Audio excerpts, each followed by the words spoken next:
Boa noite, doutores, doutoras, sejam muito bem-vindos a mais uma aula. Hoje falaremos então sobre o ECA. Confirmem para mim, por favor, se estão me ouvindo bem, se estão vendo a tela compartilhada. Boa noite. Perfeitamente, professor. Maravilha, Camila, obrigado, Marcela, Fruta, muito obrigado. Perfeita. Boa noite, professor. Obrigado, pessoal. Conforme eu pedi para os representantes de sala avisarem, a partir de hoje nós vamos fazer a chamada nominal, tá bom? Essa chamada ela já vai ser incluída automaticamente no sistema. E então vou deixar a aula acontecer mais um pouquinho, lá para umas 8 horas, 8 e pouquinho, a gente faz a chamada. E aqueles alunos que porventura não puderem responder, escreve aqui no chat, que não tiverem microfone ou não puderem, escreve no chat. E aqueles que, por alguma eventualidade, não responderem, depois tem que fazer um pedido de retificação de falta, tá bom? Esse é um procedimento que a universidade disponibilizou, né? É uma ferramenta e isso torna tudo mais organizado. Vamos lá, então, para a nossa aula. Bom, nós vimos até a aula passada, até o artigo 18b, que tratava lá da competência do Conselho Tutelar. Hoje nós vamos falar aqui um pouquinho sobre o direito à convivência familiar e convivência comunitária, né? É imprescindível, é extremamente importante que a criança e o adolescente possa ter essa convivência familiar e comunitária. E nós sabemos aí que, em razão da pandemia, muito foi retirado da criança e do adolescente naquilo que tange à convivência comunitária e também familiar, né? Aqueles parentes não tão próximos quanto os pais ou aqueles que, de fato, ali são os representantes legais da criança. E é extremamente importante essa convivência social, o respeito, o limite entre direitos e deveres para com o próximo é algo extremamente importante na formação da personalidade do indivíduo, né? Respeitar o próximo, respeitar o patrimônio do próximo, respeitar o direito do próximo, a vontade do próximo, né? Saber conviver com as divergências, com aquilo que não lhe é exatamente o que pretende, também faz parte aí do desenvolvimento humano, né? Saber lidar com as adversidades da vida, elas são extremamente necessárias para que haja aí esse desenvolvimento da criança e do adolescente, tá? Então vamos lá, lembrando que aí umas 8, 8h15 eu vou fazer a chamada nominal. Diz aí o artigo 19, toda criança ou adolescente tem direito a ser criado e educado no seio da sua família, e excepcionalmente em família substituta. Então percebam que nós temos aqui o termo excepcionalmente em família substituta. Assegurada a convivência familiar e comunitária em ambiente livre da presença de pessoas dependentes de substâncias entorpecentes. Então percebam que nós já temos aí alguns indicativos daquilo que pode retirar a criança ou adolescente da sua família biológica para que ela seja colocada em uma família substituta. Parágrafo 1º. Toda criança ou adolescente que estiver inserido em programa de acolhimento familiar ou institucional terá sua situação reavaliada, no máximo a cada 6 meses, devendo a autoridade judiciária competente, com base em relatório elaborado por equipe interprofissional ou multidisciplinar, decidir de forma fundamentada pela possibilidade de reintegração familiar ou colocação em família substituta, em quaisquer das modalidades previstas lá no artigo 28, que nós veremos mais adiante. Parágrafo 2º. A permanência da criança e do adolescente em programa de acolhimento institucional não será prolongada por mais de 2 anos, salvo comprovada necessidade que atenda a seu superior interesse, devidamente fundamentada pela autoridade judiciária. Parágrafo 3º. A manutenção ou reintegração da criança ou adolescente à sua família terá preferência em relação a qualquer outra providência, em caso que será esta incluída em programas de orientação e auxílio. Isso é extremamente importante, né? Quem será incluída nesse programa? A família da criança e do adolescente, nos termos do parágrafo único do artigo 23, dos incisos 1 a 4 do artigo 101. e dos incisos 1 a 4 do artigo 129 desta lei. Parágrafo 4º. Será garantida a convivência da criança e do adolescente com a mãe ou com o pai privado de liberdade por meio de visitas periódicas promovidas pelo responsável ou nas hipóteses de acolhimento institucional, pela entidade responsável, independentemente de autorização judicial. Então, ou seja, essa convivência garantida entre a criança e o adolescente, sua mãe ou seu pai, que estejam privados da liberdade, né?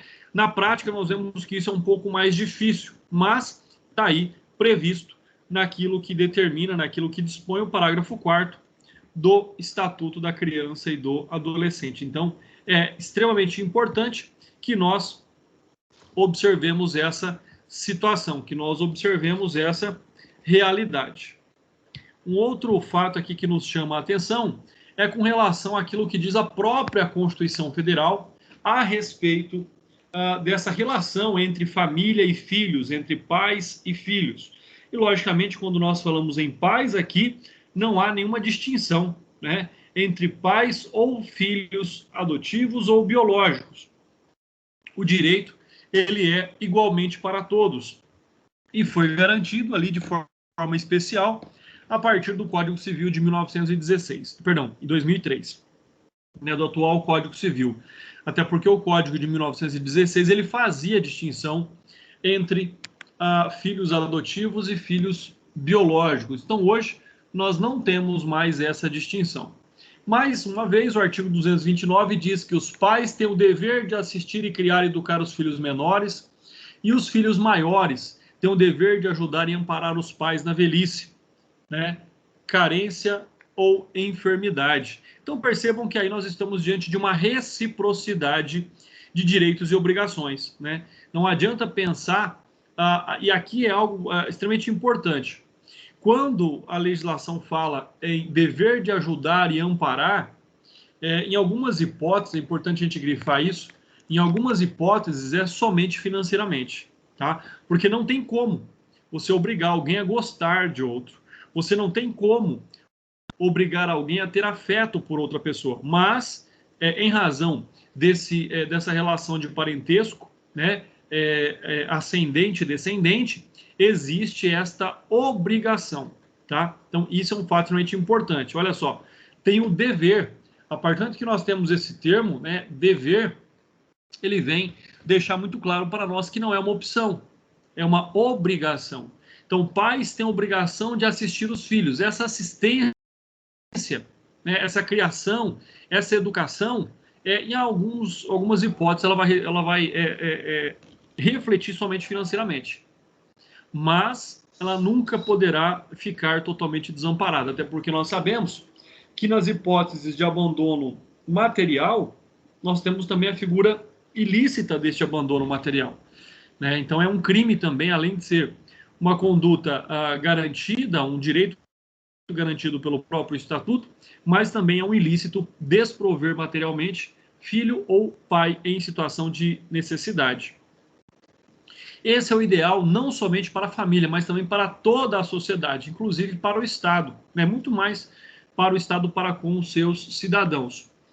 Aliás, se os pais cumprissem tal dever, não haveria tanto abandono de crianças e adolescentes, com os abrigos estatais abarrotados de desamparados. No tocante aos idosos, aos poucos o Brasil sentirá igualmente o descaso e o abandono nesse campo, tendo em vista que somente atualmente atinge um padrão de desenvolvimento, a ponto de permitir aumento da média de vida a cerca de 75 anos. Infelizmente, por mais que as normas estabeleçam o óbvio, que é o dever de solidariedade, né, para dizer no mínimo, entre parentes, a realidade nem sempre caracteriza-se deste modo.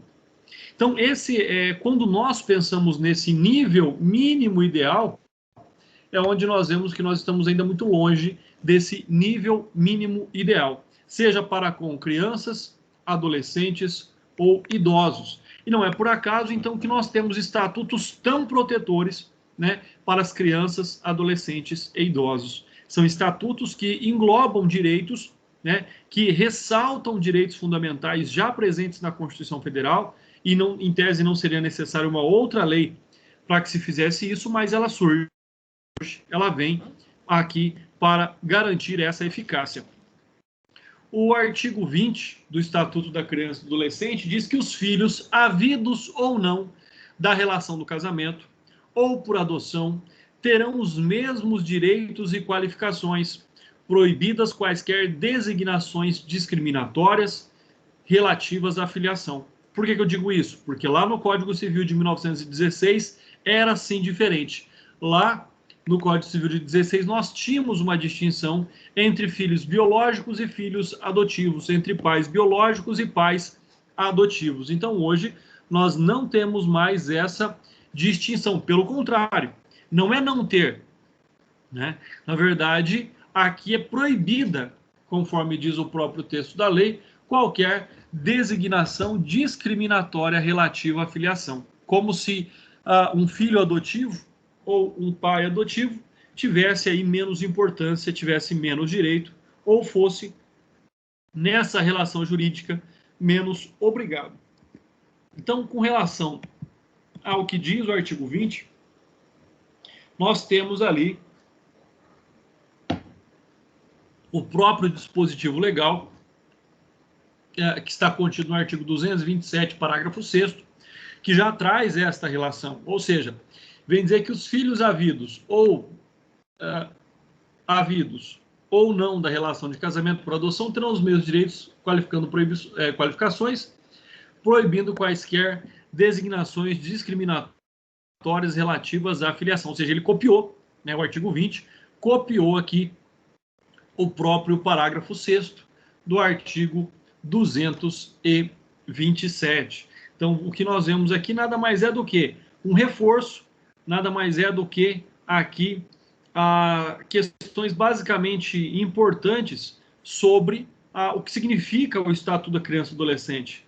Além de ser o próprio reflexo da Constituição Federal, ele reforça esses direitos de forma extremamente importante. E aí é onde nós temos o fato de que as crianças e adolescentes havidos fora do casamento são filhos do cônjuge traidor da fidelidade matrimonial, do mesmo modo que os concebidos entre marido e mulher. Por que isso é uma realidade? Porque, na verdade, a criança nada tem a ver com essa relação que existe entre o seu pai e uma outra mulher, né? Então, essa é uma relação que, por vezes, isso foi considerado de uma forma diferente, mas hoje ela vem fazer justiça, dizendo, olha, a criança não tem nada a ver com aquela relação matrimonial. A criança ela tem a ver com o seu genitor, né? Ou seja, essa criança não tem culpa de uma atitude irresponsável do adulto. E faz jus ao nome do genitor, ainda que casado com outra pessoa, a eventual direitos a alimentos e a herança, tudo isso sem contar que, como crianças e adolescentes, têm o direito de serem assistidas, criadas, educadas por seus pais.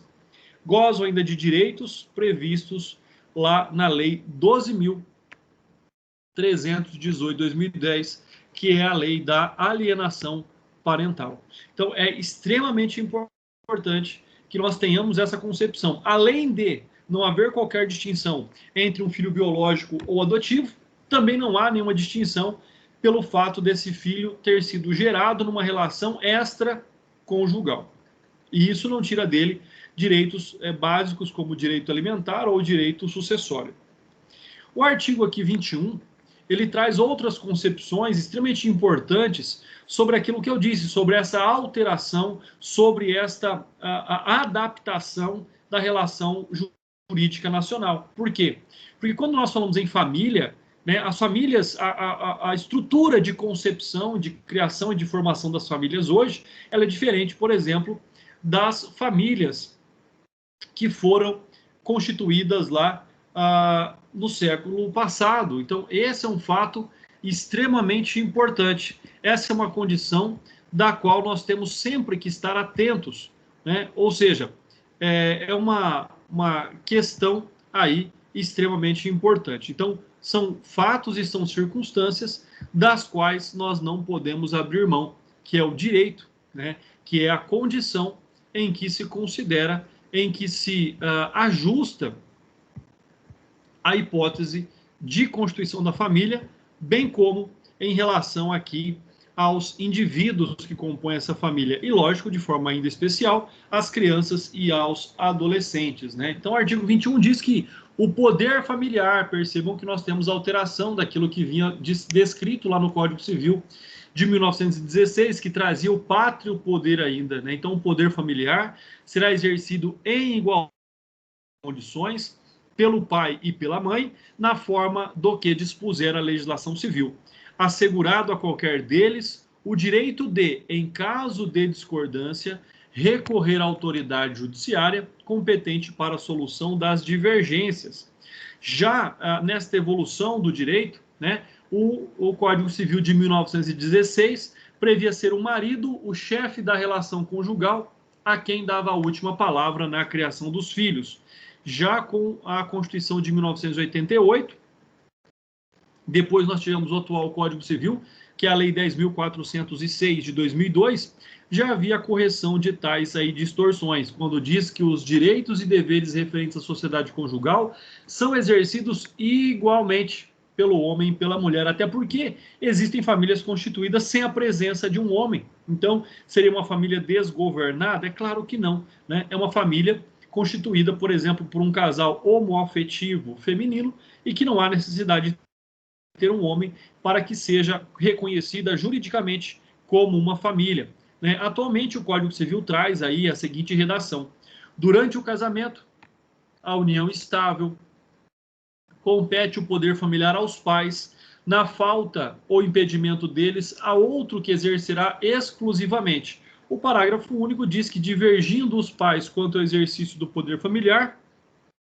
é aí, então, assegurado a qualquer deles recorrer ao juiz para solução do desacordo. Então, hoje nós temos uma legislação muito mais moderna, muito mais adequada do que aquela que vinha descrita lá no Código Civil de 1916. Quanto ao artigo 22, ele diz que aos pais incumbe o dever de sustento, guarda e educação dos filhos menores, cabendo-lhes ainda, no interesse destes, a obrigação de cumprir e fazer cumprir as determinações judiciais. Percebam o que eu estou dizendo, o que a lei diz, né, melhor dizendo.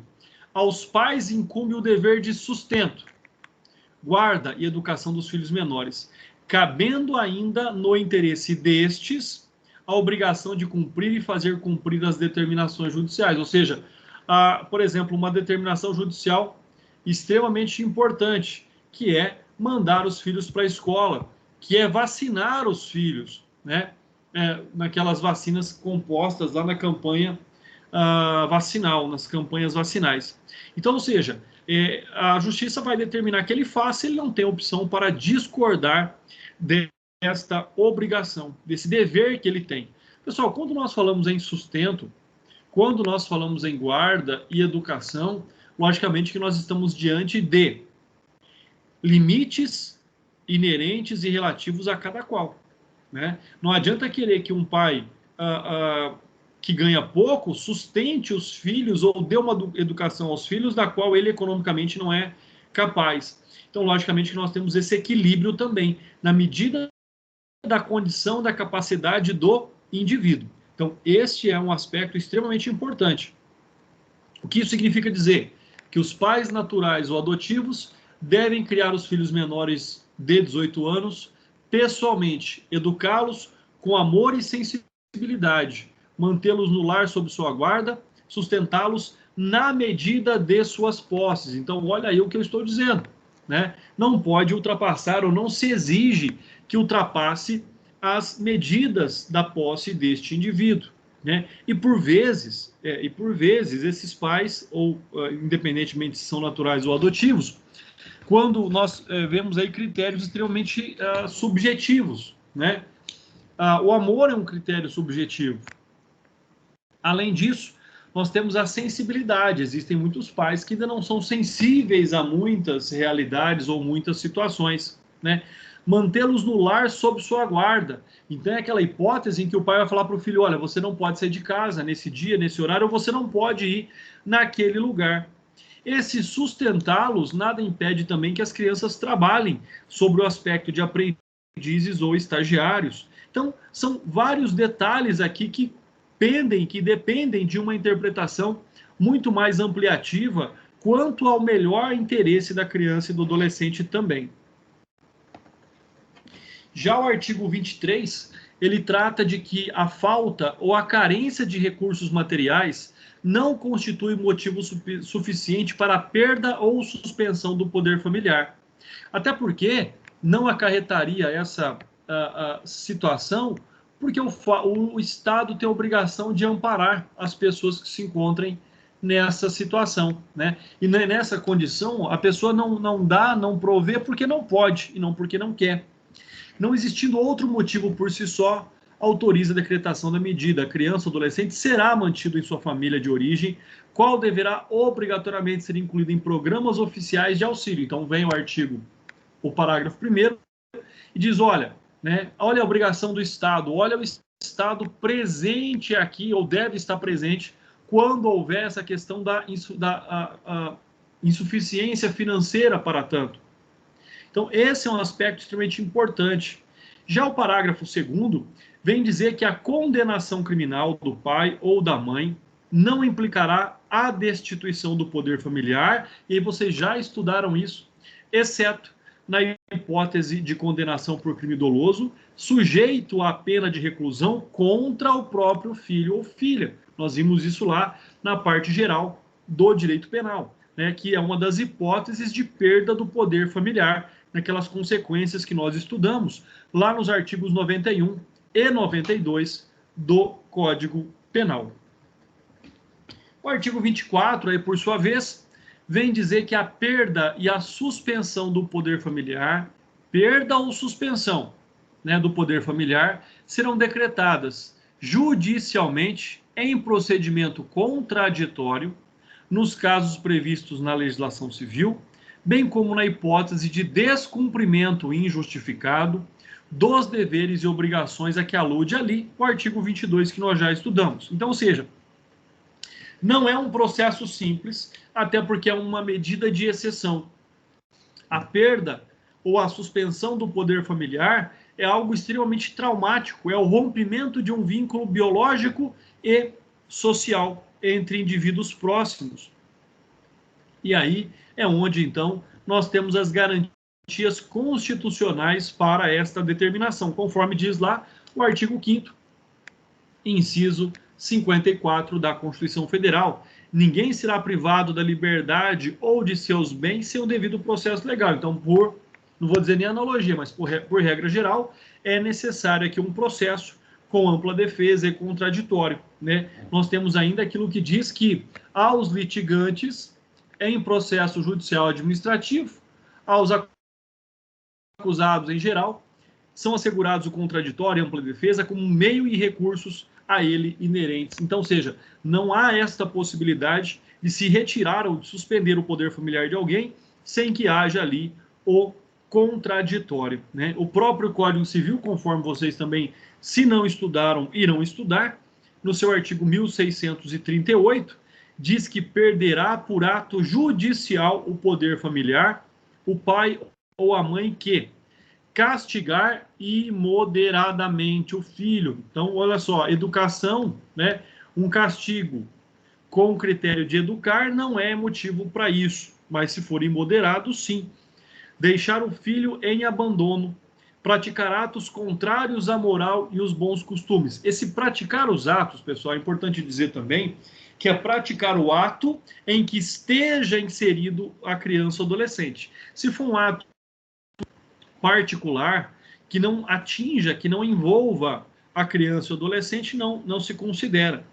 Incidir reiteradamente nas faltas previstas no artigo antecedente, né? Quanto a tais hipóteses, nós vamos ver mais adiante. Então, sobre todos esses aspectos que nós estamos falando aqui, é onde nós temos que observar questões básicas, questões relativas ali ao direito dos pais de educar os filhos. Até porque um pai, para poder educar o filho, né, logicamente, o castigo, mas eu não gosto muito dessa palavra, o modo em que ele vai educar o filho, ele tem que, logicamente, impor a sua autoridade, né? E esta imposição de autoridade, logicamente que nunca pela agressão física, mas por vezes é necessária a aplicação de castigos. Então, é um fato aí extremamente importante, né? Não é a questão de que o pai não pode educar os filhos. Pode. O que ele não pode é que essa educação seja realizada de forma imoderada, sem limites, sem moderação. O que significa, então, esse termo, né? Castigo imoderado? São dois aspectos extremamente importantes. Tanto essa questão do castigo imoderado pelos pais, quanto pela solidão imposta pelo juiz. Então, são duas situações extremamente combatidas aí na nossa legislação, né? O primeiro em plano, ser perfeitamente admissível o castigo moderado. Então, pode-se castigar os filhos desde que seja moderadamente, né? Desde que não haja ali uma lesão corporal, uma agressão de forma mais intensa, que agrida de fato a integridade física do indivíduo, sem precisão da sua forma. Esse é um grande problema. Nós não sabemos o que é um castigo moderado. A lei não traz o que seria o conceito de um castigo moderado. Método ou conteúdo na ótica penal. É o que se denomina exercício regular de um direito, conforme nós já vimos também lá no artigo 23, inciso 3º do Código Penal, configurando ato lícito, não é nenhum crime. Agora, nós temos também que buscar essa compreensão de acordo com o artigo 1634 do Código Civil, quanto obriga aos pais o exercício do poder familiar, pelo meio do qual os pais devem criar e educar os filhos. E essa criação, logicamente, nem sempre é fácil, né? Não existem obstáculos aí para que cada pai ou mãe configure seu próprio método educacional. Alguns podem ser mais liberais e condescendentes, outros mais rigorosos.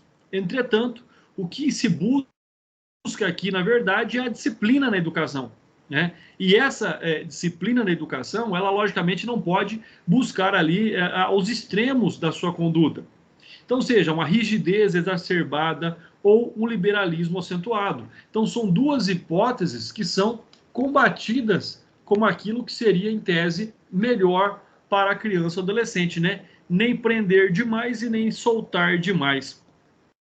Um outro fato aí que nós temos que compreender, né, e vem aí de encontro ao que nós estamos tratando, é de que os pais devem agir. O que não se permite é que os pais se mantenham em neutralidade. Ele tem uma obrigação, ele tem uma ação a ser praticada. E aqui ele não pode se omitir do seu direito, porque se isso acontecer, eles infringem os deveres impostos pelo poder familiar. Então, ele não pode abrir mão, né? É um direito do qual ele não pode renunciar. Quanto ao abandono do filho, nós temos várias condições em que a criança pode ou não ser abandonada. Nós temos muitas hipóteses, né? O abandono pode acontecer dentro do próprio lar com a presença dos pais. Como isso acontece? Quando, na verdade, os pais não têm mais tempo, não dedicam a sua atenção aos filhos. Então, existem várias charges aí com relação a esse tema, né? Então, quando nós falamos em abandonar, necessariamente não precisa ser algo mais visual pela sociedade. Pode ser algo muito mais interno, né, intercorpores ali da sociedade familiar, dessa micro-sociedade. O abandono pode acontecer dentro do próprio lar, não há necessidade que ele venha a ser fora do lar. E nós temos hipóteses, como, por exemplo, o abandono material, né, que nós temos o crime do 244 do Código Penal, ou o abandono intelectual, que também é o crime do 246 do Código Penal. Então, crianças e adolescentes em idade escolar têm por obrigação frequentar o ensino público, pelo menos, né? Então, seja, mas meu filho não quer estudar. Filho, enquanto sobre a autoridade dos pais, não tem querer sobre suas obrigações. Ou seja, é uma obrigação que ele tem. Então, sobre todas essas questões, é onde nós vemos aí uma realidade muito triste, onde genitores escusam-se sob a desculpa da pobreza, de que não representa necessariamente algo aceitável. Como já mencionamos anteriormente, né, abandonar o filho significa, para efeito civil, independentemente de se concentrar somente no aspecto da subsistência ou da instrução, ignorá-lo, deixando de educá-lo ou de se preocupar onde está, como está onde vai e com quem vai. Percebam que é uma conduta natural, então, de todos os pais, né? E além de ser uma conduta natural, é a conduta esperada pela própria lei sobre a conduta dos pais. É aquilo que a lei espera e é aquilo que talvez a maioria de nós viveu, né, na nossa infância ou adolescência, que é essa preocupação dos pais com o nosso bem-estar. Então, todas essas questões estão diretamente ligadas aí com a possibilidade da nítida demonstração do abandono do filho.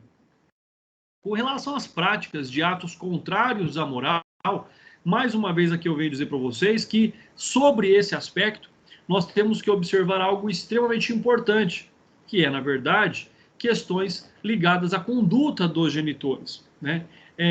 Nós temos que observar que sobre, por exemplo, ali a prostituição, o lenocínio, o tráfico de pessoas, nós temos que ver se essa conduta ela chega ao filho ou não, né? Então, ou seja, quanto a essas questões, nós temos que observar várias situações. Ou seja, olha só, se a prática de uma infração penal é irrelevante para esse contexto, torna-se inócuo falar em atos contrários à moral. Isso envolve o cenário das prostitutas, que têm filhos pequenos e adolescentes.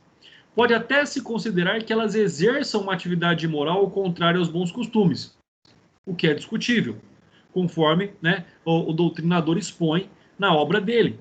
Mas isso não pode significar por si só motivo suficiente para retirar-lhe o poder familiar. Então, se a mulher ou o homem exerce a prostituição, né, mas isso em nada interfere, isso não faz parte da rotina de vida do seu filho, logicamente que não será um motivo aí para que possa essa pessoa perder aí o poder familiar. Eu já fui procurado uma vez por um rapaz que queria tirar a guarda da filha da mãe dela, dizendo que ela era prostituta. Eu falei, olha, mas ela leva os seus clientes para o âmbito familiar, né? Ela expõe, ela pratica sexo na frente da criança, ela leva a criança para locais onde essa criança pode estar correndo risco. Não, isso não acontece. Falei, então você não vai conseguir tirar a guarda dessa mãe.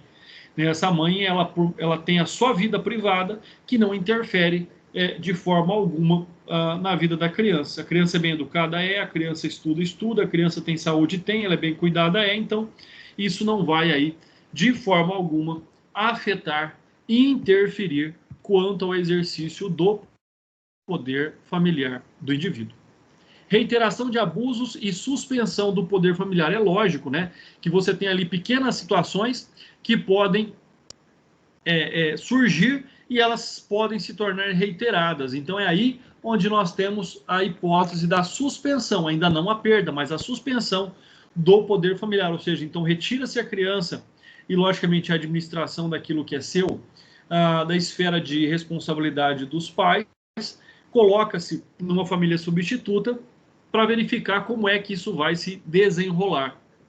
Quanto ao sustento, guarda e educação, nós já falamos, isso tanto pode gerar atos ilícitos, como abandono material e abandono intelectual, mas eu acho extremamente difícil que a lei venha e obrigue alguém a ter afeto, a ter amor por outra pessoa. Eu acho que nessas condições, a ausência afetiva ela pode se transformar, por exemplo, numa indenização, perdas e danos, algo nesse sentido, mas não em obrigar alguém a conviver ou a gostar de outra pessoa. Né? Como nós já sabemos como a regra geral do direito, ordem não se questiona, ordem se cumpre. E assim é o que acontece com as determinações judiciais, onde os pais, por alguma hipótese que não fizeram espontaneamente, devem então ser obrigados a cumprir com a sua obrigação, como por exemplo, matricular o filho ou pupilo e acompanhar a sua frequência no aproveitamento escolar, ou por exemplo, encaminhar a criança ou adolescente ao tratamento especializado, né? E aí nós vemos hoje em dia muitas questões relativas a esse tema, como por exemplo pais que promovem campanhas, né, para a não vacinação de crianças, de acordo ali com aquelas vacinas da caderneta vacinal de crianças e adolescentes. Então, na verdade, esses pais também estão aqui infringindo, né, dispostos legais. Eles estão se eximindo de uma obrigação inerente ao poder familiar, mas também eles podem ali insurgir na prática de um ilícito, né, contra a saúde pública, Porque não havendo a imunização, pode isso ampliar, pode isso criar situação favorável para a disseminação de doenças que, por certo, já estariam erradicadas, como aconteceu recentemente com o sarampo. E aí nós falamos tanto, então, da família natural e da família adotiva, vamos estudar um pouquinho sobre essas duas espécies de famílias. Entende-se por família natural a comunidade formada pelos pais ou qualquer deles e seus descendentes. Parágrafo único. Entende-se por família extensa ou ampliada aquela que se estende para além da unidade de pais e filhos, ou a unidade do casal, formada por parentes próximos com os quais a criança ou adolescente convive e mantém vínculo de afinidade e afetividade. Então, família é pai e mãe, né? E irmãos, é lógico. Além disso, nós temos família extensa ou família ampliada. Quando nós tratamos aí de família natural, o próprio artigo 226, parágrafo 4º da Constituição Federal já nos traz essa determinação, que diz como entende-se também como família, como entidade familiar, a comunidade formada por qualquer dos pais ou seus descendentes. Então, nós temos muitas espécies hoje de constituição da família, né? A família monoparental, a família extensa, a família por afeição, a família afetiva, nós temos a família homoafetiva. Então, nós temos muitas hipóteses relativas a essa constituição de família. Aquela chamada família tradicional, como se via aí de forma mais comum, não é mais uma regra absoluta para para a constituição, na verdade, né, familiar. Então, é extremamente importante que quando nós observemos a família natural, é aquela constituída por laços sanguíneos, né? Enquanto nós temos também, em qualquer casal, como homoafetivo, heteroafetivo, se adotar uma criança, estará ali também formando uma família substituta. Aí nós temos um outro nome para essa família. Por quê? Porque ali não existe esse laço sanguíneo, né? Mas não deixa de ser uma família, não deixa de ter direitos como qualquer outra. É apenas uma classificação doutrinária que existe aí sobre esse aspecto. É um tema também aí já extremamente discutido no próprio Supremo Tribunal Federal, que entende por igualdade familiar a união entre pessoas do mesmo sexo, desde que estável. Então, tendo ali esses critérios de constituição de família, né, de constituição e permanência, é considerado como família, sim, por mais que alguns entendam o contrário.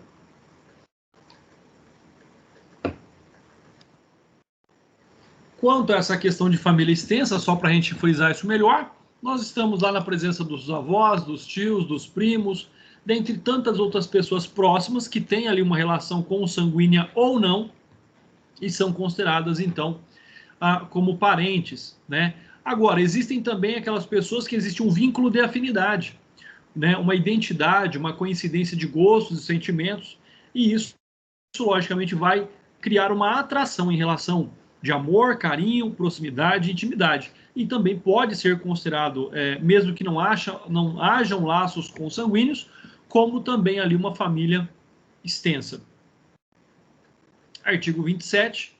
O reconhecimento do estado de filiação é direito personalíssimo, indisponível e imprescritível, podendo ser exercitado contra os pais e seus herdeiros sem qualquer restrição, observado aí, então, os preceitos processuais do segredo de justiça. Perdão, pessoal. Com relação a esse direito personalíssimo, é aquele que é intransmissível.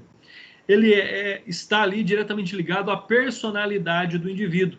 E nós sabemos que a personalidade surge com o nascimento com vida e se extingue somente com a morte. Então, durante todo o período de vida, os laços afetivos, os laços de parentesco, eles existirão independentemente da vontade dos indivíduos, até que não haja, por ordem judicial, né, o rompimento deste estado de filiação, deste poder que existe entre pais e filhos.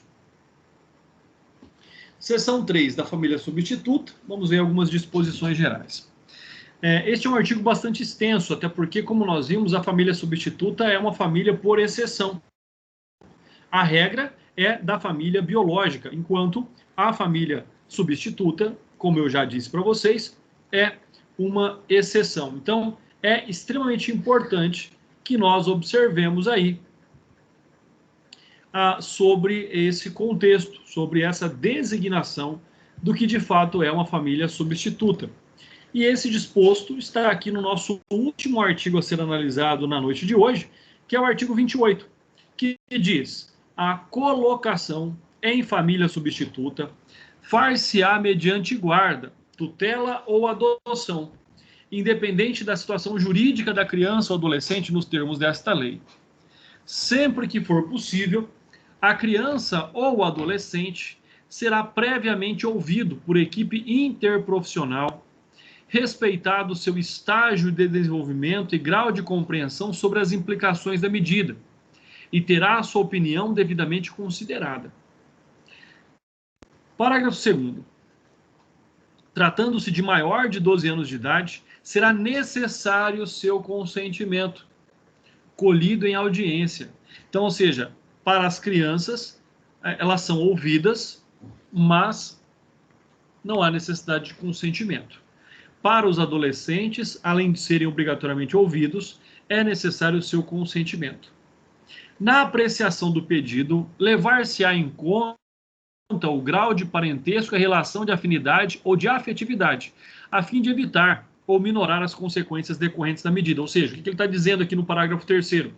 Que esta família substituta, que de preferência seja constituída por aquelas pessoas que já possuam algum tipo de afinidade ou afetividade com essa criança, para facilitar, para gerar para que essa consequência não produza efeitos mais graves. Parágrafo 4º. O grupo de irmãos serão colocados sob adoção, tutela ou guarda na mesma família substituta. Isso aqui é uma medida extremamente importante, em que irmãos não sejam separados em razão de serem colocados em família substituta ou em razão de adoção, ressalvada a comprovada existência de risco de abuso ou outra situação que justifique plenamente a excepcionalidade de solução diversa, procurando-se, em qualquer caso, evitar o rompimento definitivo dos vínculos fraternais. Parágrafo 5º. A colocação da criança ou adolescente em família substituta será precedida de sua preparação gradativa e acompanhamento posterior, realizados pela equipe interprofissional a serviço da justiça. Aí nós temos assistentes sociais, nós temos psicólogos, né, e da juventude, preferencialmente com apoio dos técnicos responsáveis pela execução da política municipal de garantia do direito à convivência familiar. Parágrafo 6º. Em se tratando de criança ou adolescente indígena, percebam que nós temos uma exceção, ou proveniente de comunidades remanescentes de quilombola, é ainda obrigatório. Pessoal, é extremamente importante isso, porque aqui nós estamos falando de cultura, nós estamos falando de etnia, né? Então, sobre essas crianças, que sejam consideradas e respeitada sua identidade social e cultural, os seus costumes e tradições, bem como suas instituições, desde que não sejam incompatíveis com os direitos fundamentais reconhecidos pelo ECA e pela Constituição Federal. Que a colocação familiar ocorra prioritariamente no seio da sua comunidade e juntos a membros da mesma etnia, né, para que ela não rompa com esses vínculos. E o inciso 3º, a intervenção e oitiva de representantes do órgão federal responsável pela política indigenista, no caso de crianças e adolescentes indígenas, e antropólogos perante a equidade interprofissional e multidisciplinar que irá acompanhar o caso. Então percebam aí questões extremamente importantes. Nós temos aqui que ressalvar o fato de que quando se trata de família substituta, nós estamos tratando de família por exceção, daquela família que pode ser permanente ou temporária, né, que vai acolher essa criança ou adolescente, como eu já disse, de maneira temporária ou definitiva, mas com alguns critérios. Primeiro, ouvida essa criança e adolescente.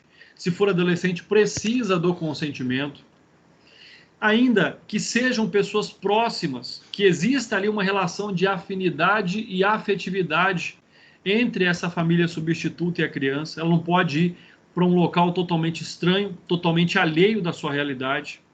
E na hipótese ainda de ser crianças indígenas ou remanescentes de comunidades quilombolas, que elas tenham garantida ali a sua identidade social e cultural. Então percebam e vejam como é importante esses preceitos lineares aqui da Constituição das Famílias. Tomando-se por base aí a família natural, constituída pelos laços de sangue entre pais e filhos, denomina-se família substituta aquela que a lei e mediante autorização judicial fizer às vezes da biológica, substituir a família biológica, né? E como eu já disse, em caráter provisório ou definitivo. Quando nós pensamos nessa independência da relação e da situação jurídica, quer dizer que, em algumas situações, pode haver ali a colocação dessas crianças, né, a reinserção dessas crianças numa família substituta, em caráter também cautelar, né, de proteção, de asseguramento da integridade física, moral e psicológica dessas crianças. Então é extremamente importante, né? Como no caso aqui que eu digo dessas crianças e adolescentes que são maltratados pelos seus genitores.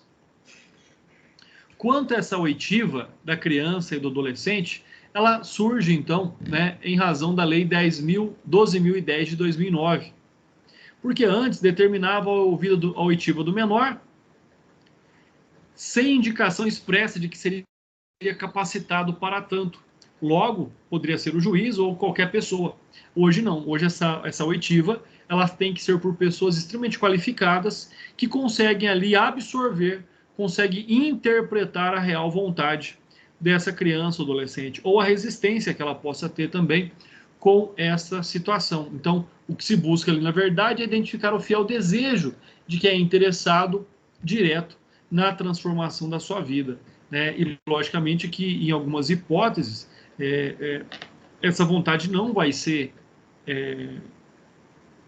respeitada, porque a criança pode querer continuar também, pela sua ingenuidade, numa situação de risco. E aí, então, aquilo que é melhor para ela vai ser, ao final, decidido pelo Estado. Maturidade e opinião da criança ou adolescente, que vem complementar aquilo que eu já disse para vocês, né? Vai depender muito ali do estado de desenvolvimento físico e psicológico dessa criança, desse grau de amadurecimento, para se poder determinar se ela tem, de fato, o peso que existe ali na sua fala, né? Então, olha só, por exemplo, há direitos indisponíveis no cenário do direito como a vida, de modo que arriscar graves lesões à saúde simplesmente para respeitar o querer de um garoto é ilógico.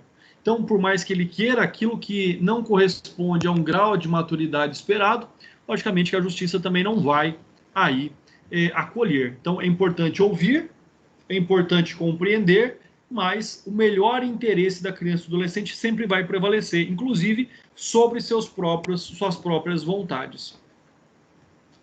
Opinião do maior de 18 anos. Tomando-se a literalidade desta norma para inserir maior de 12 anos em família substituta, será indispensável o seu consentimento. Então tá, ele não vai consentir. E aí, ele fica onde ele está, no local, correndo perigo? É claro que não. Né? Então, esse consentimento ele é colhido em audiência, portanto, de uma maneira formal, diante da autoridade judiciária, ou seja, o juiz, pensando, no entanto, deva acertar o preceito relativizado. É lógico.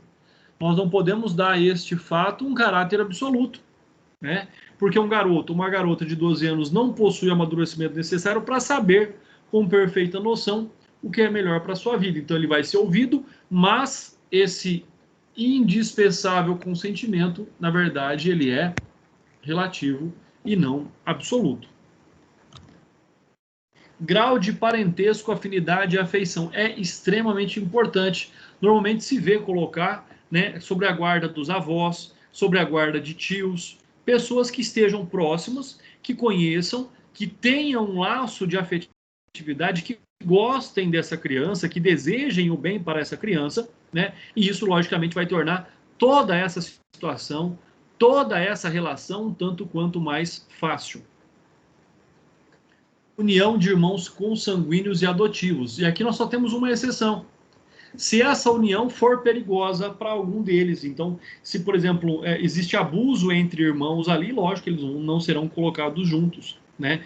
Mas, via de regra, irmãos não serão separados, seja pela inserção em família substituta, seja em razão de adoção. Eles não devem ser separados. Por quê? Porque o vínculo fraternal, né, não deve ser rompido, já que o vínculo paternal foi rompido por uma decisão judicial, deve-se pelo menos manter o vínculo fraternal.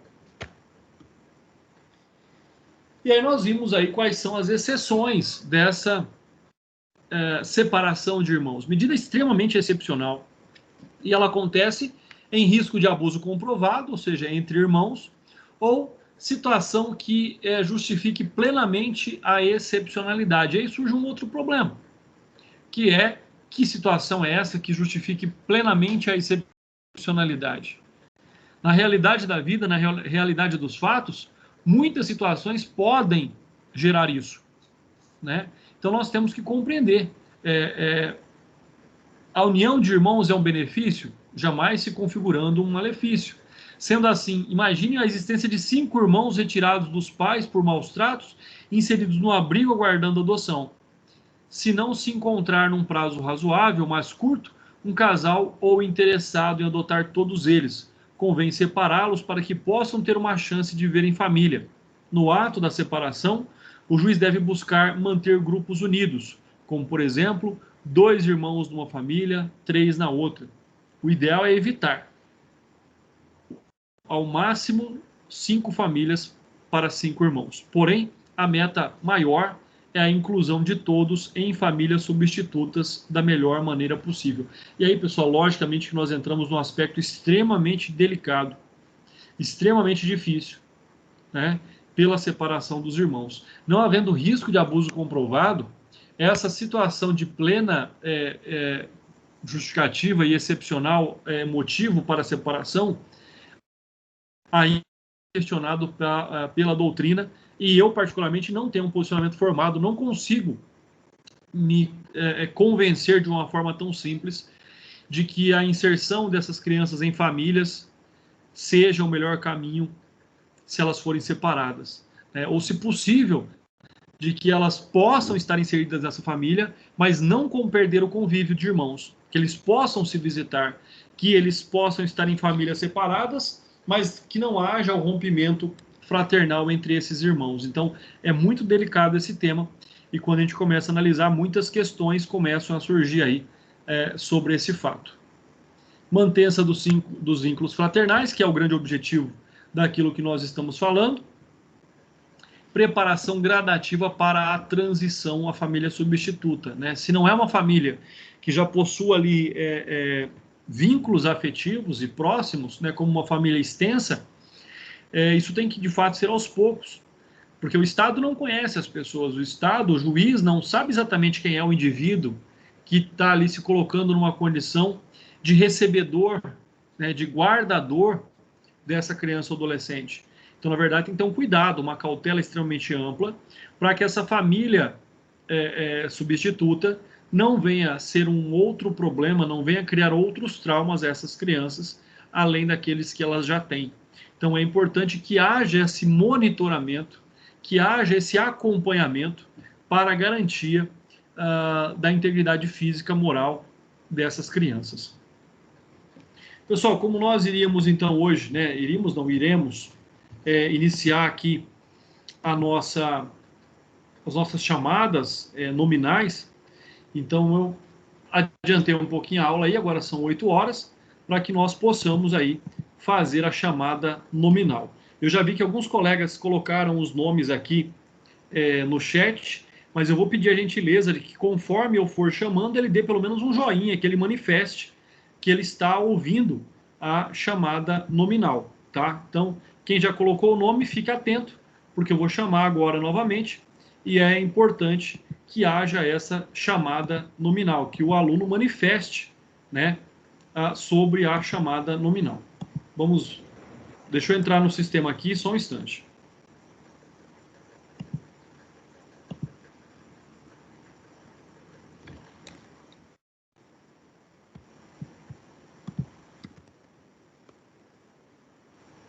Professor. Oi, doutor. Depois da chamada, posso fazer uma pergunta? Pode fazer agora, estou à disposição. Ah, sim. No caso de um casal que existe o divórcio, Sim. Normalmente a mãe fica com as crianças. Sim. Mas a criança mais velha, ela tem 8 anos e a opção dela é ir morar com o pai.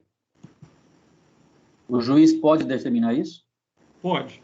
O que vai acontecer é o seguinte, o que vai ser analisado aí, doutor, nessa situação, é a condição dessas pessoas. Não há nenhum problema em que haja aqui porque nós não teremos aqui o rompimento de nenhum tipo de vínculo, entendeu? Então, Sim. esse é um fato extremamente importante. Aqui não se trata de rompimento de vínculos, pelo contrário. O que nós temos aqui é a garantia dos vínculos, né? O fato de um irmão não morar na mesma casa que o outro não justifica aqui nenhum impedimento. Então, nós temos que observar aí, nós temos que verificar esta realidade, esta situação, tá? Mas se o doutor me pergunta, é possível que isso aconteça? É possível que isso aconteça. Não há nenhum impedimento em relação a uma criança ficar com um pai e outra criança ficar com outro. Até porque, nessas hipóteses, se isso vier a acontecer, o que pode haver também aí é a compensação dos alimentos, né? Já que um deveria pagar para o outro, nesta hipótese, não haverá a necessidade de pagamento de alimentos. Então, o que nós podemos verificar numa situação como essa seria aí a hipótese de compensação dos alimentos. Correto. Perfeito. Mais alguma Obrigado, coisa, doutor? Não, só isso. Obrigado, doutor. Maravilha. Precisando, a gente está aqui à disposição. Muito obrigado pela participação.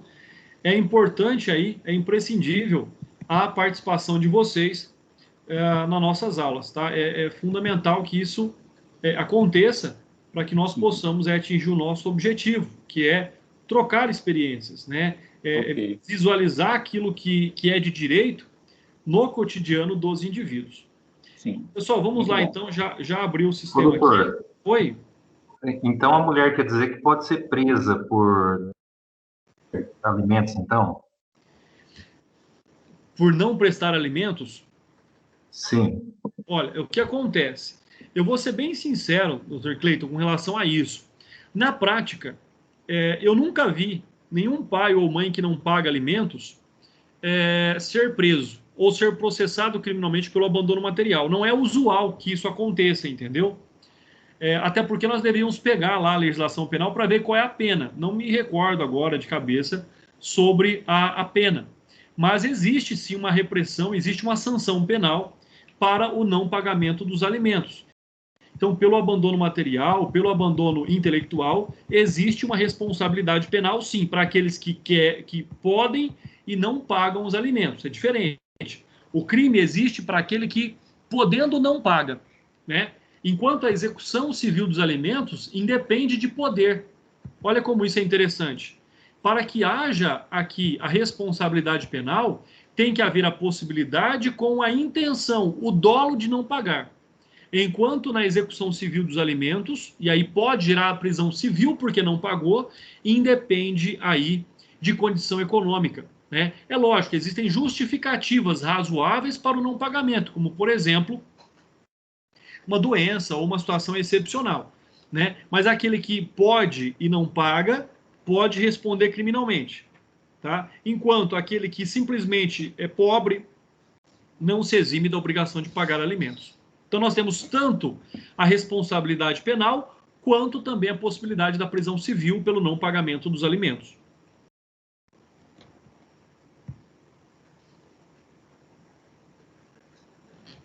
É porque, usualmente, a gente verifica que o homem é preso, né, por faltar com alimentos, né? Já aconteceu.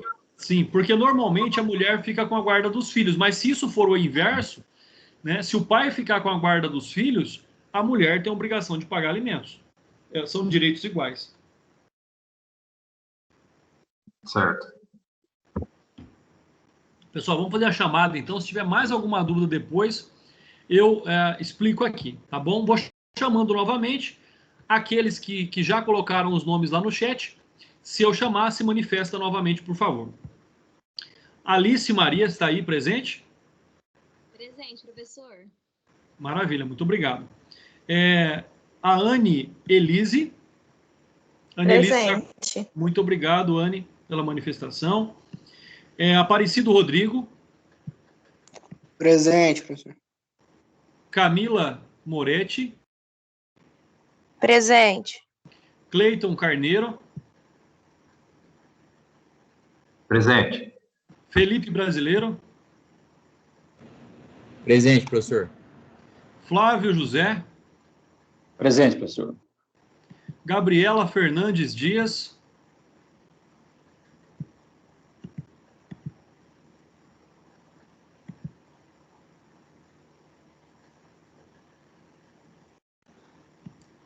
Gabriele Fernandes Dias. Bom, vamos colocar aqui. Igor Aranha.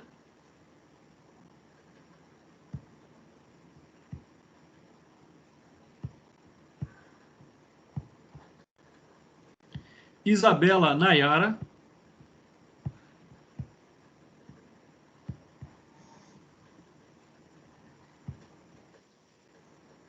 Isabela está presente, manifestou aqui. Muito obrigado, Isabela. Vamos para João Guilherme Rodrigues. Eu. Muito obrigado. João Vitor dos Santos. Presente. Tá, João Vitor, ouvi também. Obrigado, João. Lígia Rafaela. Presente. Muito obrigado. Lucimaria do Nascimento. Acho que a Lucimaria manifestou lá no chat. Muito obrigado. Marcela Roberta. Presente, professor. Marciano. Presente. Murilo.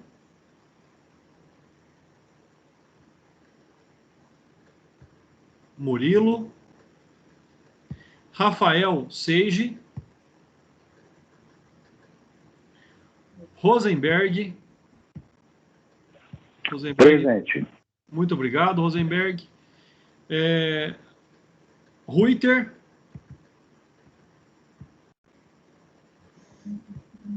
Ruiter manifestou aqui também no chat. Obrigado, Ruiter. Samuel Abrão.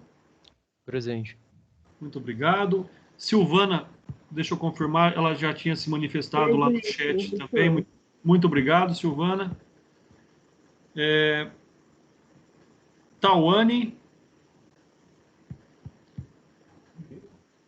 Tawane conseguiu acessar aí.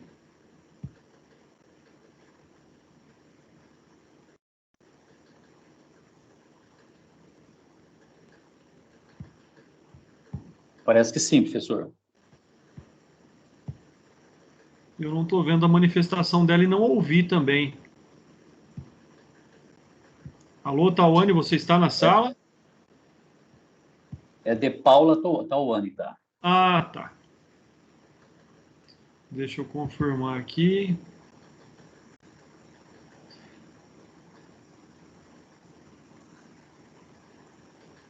Tá. Valdinei está aí? Acho que ele tinha manifestado no chat também, já. Está presente. Vânia Ferreira.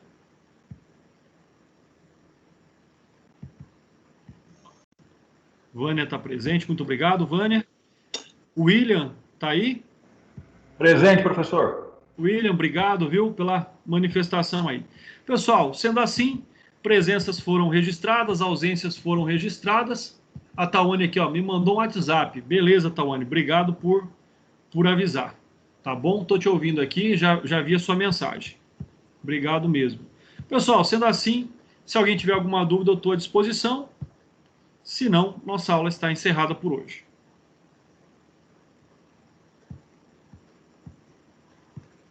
Sem dúvidas. Muito obrigado, pessoal. Tenham aí uma excelente noite. Boa aula ainda, porque vocês têm aula depois do intervalo, né? Mas nós nos vemos a semana que vem. Bom final de semana a todos. Muita saúde e muita paz. Obrigado pela Boa aula, noite. professor. Um abraço. Obrigado eu pela presença de vocês. Um abraço. Pela participação. Tchau, tchau.